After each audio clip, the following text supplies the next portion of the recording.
We all know that besides Spanish, other languages are spoken in Spain, such as Catalan, Valencian, Basque, and Galician. Few realize there are three other languages: Astur-Leonese, spoken in Asturias, and parts of Castile and Leon, Aragonese, obviously in Aragon, and Occitan or Aranese, spoken in the Aran Valley region. The question we're asking in today's video is, why did the first three languages achieve official status, which reinforces their survival, and the other three did not? As you can imagine, this has caused these three languages to be endangered. One of the main reasons, as you might have guessed, is that the influence and prestige of Catalan, Galician, and Basque have been greater than those of Astur-Leonese, Aranese, and Occitan. If we're talking about languages with prestige and influence, English could be the king. Anywhere in the world you travel, even in the most remote place in the Himalayas, you'll always find someone who speaks to you in English. And not only that, English is the perfect calling card for any job. I dare say that in some cases, it might even be valued more highly than a master's degree. That's why I keep working hard to perfect my English, and for that I use Italki. Italki is the best online tutoring platform where you can learn your way, and with a teacher you have the best chemistry with. On this platform, you'll find native teachers of more than 150 languages. I'm improving my English, but you'll also find Native American languages like Nahuatl and Southeast Asian ones like Thai. Which one are you looking to learn? If there's something that characterizes Italki, it's flexibility. Forget about routines and choose the schedule that works best for you. Depending on your budget, you can choose the price range and even the country of origin of your future teacher.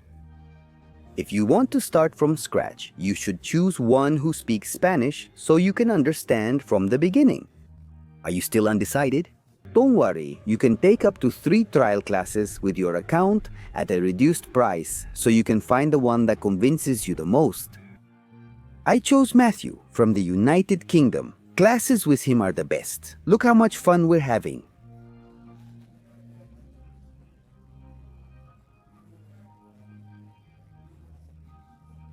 What would you say? Would you give yourself the chance on the island? As for what we all think when we hear about the Falklands, it's that in the war, many people lost their lives. We still have some people who survived the Falklands, but we have something that's in the news every time that comes up, and you can see it. Like, if you're a loyal follower of Sebas's map, I have a surprise for you. I'll be leaving a link in the description where you'll get $5 off your first class of $10 or more. Just enter my promo code SEBAS9. Keep in mind, it will only be available for the first 50 users, so hurry up. If you end up signing up for a class, please let me know in the comments which language you're learning. I'm really interested to know. What are you waiting for? Start learning the language you've always wanted with Italki.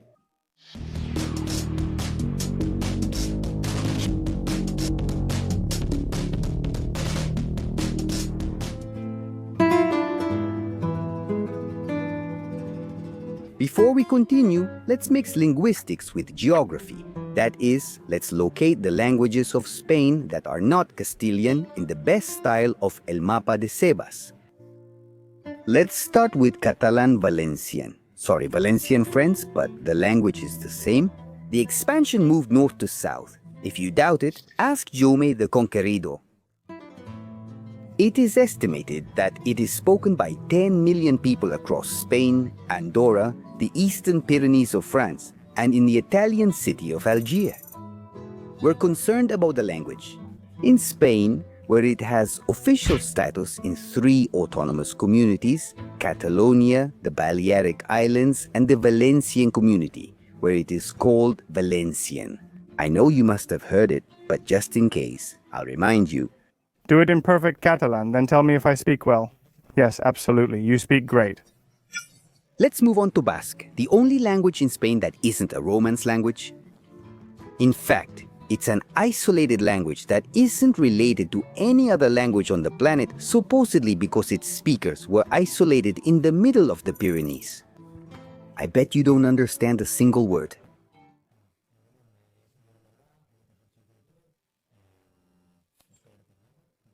Basque is spoken by about 750,000 native speakers, as well as around 395,000 people who understand it. It is official in the Basque country and in some areas of Navarre. There is also a French minority who speak it in the Pyrenees Atlantiques.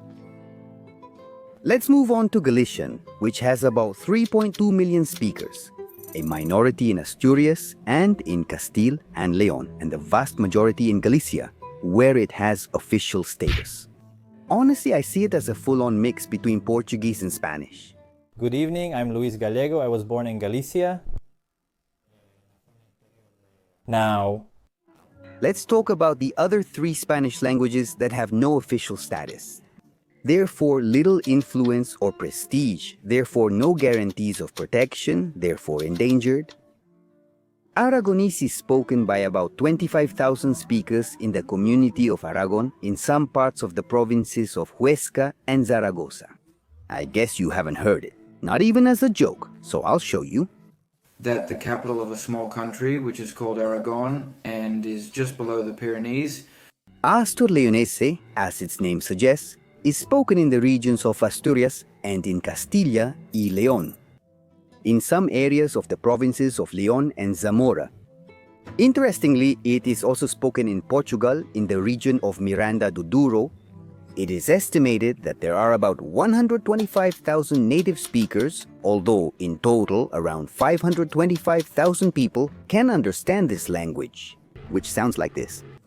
Call me Victor, I'm from Uvieu. I'm a speaker of Asturian, which is a minority language in the north of Spain. Asturian currently lacks official status. Finally, we have the Aranese dialect spoken in the Aran Valley within the province of Lleida in Catalonia. It has fewer than 5,000 speakers, although it is a variant of Occitan, a language spoken in France, where it also lacks any official status. In other words, this language has almost no protection, and it sounds like this. Hello, my name is Ares. I'm from the Aran Valley. With my typical name from the Aran Valley, I was born in the hospital.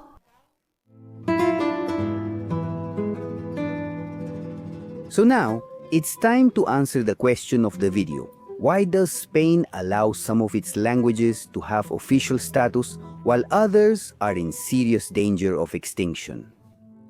As Jack the Ripper says, let's go by parts. Let's start with Catalan, by far the most prestigious Spanish language after Castilian. An achievement that in turn meant the downfall of Aragonese despoilio.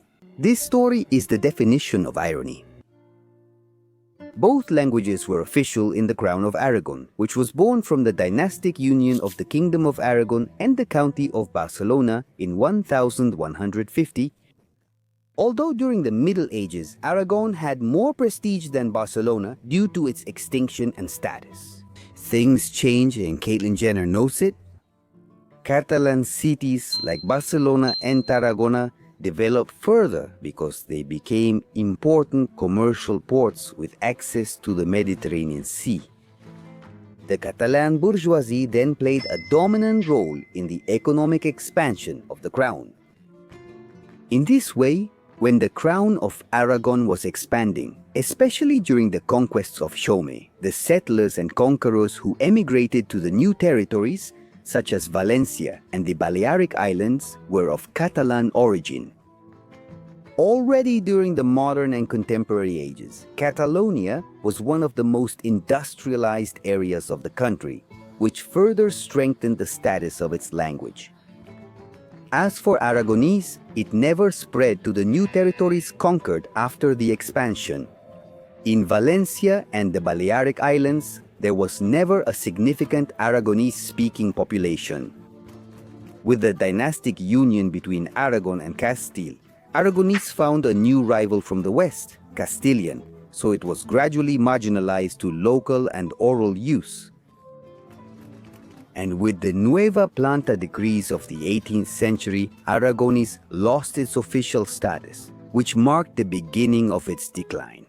Today, it is not taught in schools, and few children learn it as their mother tongue. And United Nations Educational, Scientific and Cultural Organization states that if it is not revitalized, its extinction could be irreversible by the middle of the 21st century.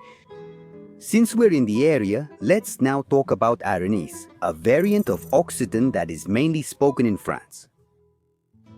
It turns out that there has never been a modern state with Occitan as its sole official language, although it was the language of some educated counties in southern France during the Middle Ages.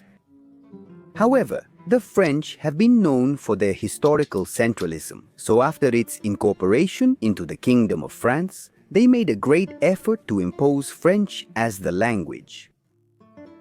In Spain, it was a minority language spoken only in Balgara. For this reason, it was always seen as a marginalized language compared to Castilian and Catalan in administration and school. It wasn't until 1990 that the Parliament of Catalonia granted it, for the first time, the status of the native language of the Aran Valley. We move north to talk about the mysterious Euskera. It turns out that the language had official status during the Middle Ages within the Kingdom of Navarra, which, by the way, also had its own language, the Navarro Romance, now extinct. However, after Navarra joined the Hispanic monarchy, Castilian gradually displaced Navarro Romance until it disappeared. On the other hand, the Basques can thank their mountainous geography in the middle of the Pyrenees. This allowed many villages to preserve their languages and traditions for centuries. Additionally, the tremendous linguistic difference with the Romance languages created a rather peculiar Basque nationalism. This was promoted by intellectuals like Sabino Arana, which later led to the formation of autonomy statutes for the Basque country, as during the Second Republic and after the end of the dictatorship. In fact, the Basque elites strongly pressured during the transition for the recognition of an entity that was granted in 1979. Let's now talk about another language with little prestige and at high risk of extinction. Astur-Leonese was the majority language during the era of the Kingdom of Asturias, which evolved into the Kingdom of Leon, where the language was official in its early days. That is, it was relevant during the Middle Ages, since it was used in official documents and legal texts. The turning point was in 1230, when the kingdoms of Castile and Leon were unified under Ferdinand III. From then on, Castilian became the official language in the joint administration. Astur-Leonese lost prestige, surviving as an oral and rural language. Gradually, Astur-Leonese stopped being used in texts and disappeared from education. That is the complete opposite of what happened to Galician, which was also spoken in the Kingdom of Leon and later in Castile between the 13th and 14th centuries, the still called Portuguese Gaelic, yes, because it is closely related to Portuguese, was the main language of cultured lyric poetry in the Iberian Peninsula. Kings like Alfonso X of Castile the Wise wrote works in Galician. Satirical genres like the Cantiga de Escarnio were written in this language. Already during the modern age, Castilian also began to displace Galician, but it was never relegated to small rural areas, as happened with Astur-Leonese or Aragonese. By the 19th century, most of the population of Galicia spoke Galician as their first language. It was during this time that the Resurgimiento emerged, a literary and cultural movement that revitalized the Galician language. Writers like Rosalia Castro, whose image was on the 500 peseta bill, helped restore its prestige. After the transition, the autonomous state of Galicia was created, making Galician an official co-language of the region. So, as you can see, the official status of 3 languages and the neglect of 3 other languages in Spain is due to economic, cultural, political, and even geographical factors. It's sad to witness the death of a language, and it wouldn't be unreasonable to think that in the short term, we might witness 3 linguistic funerals. If you want to help prevent any more from disappearing, remember to learn a new language with Italki. With my code SEBAS9, you get a huge $5 discount on your first class of $10 or more. What other reason do you think exists for this phenomenon of languages in Spain? Don't forget to leave your comment and subscribe to the channel. Also, I'm leaving my social media links in the description. And in case you want to watch the new videos at the premiere and have more interaction with me, your donations on Patreon, Una Manito Net or channel memberships are welcome. See you next time.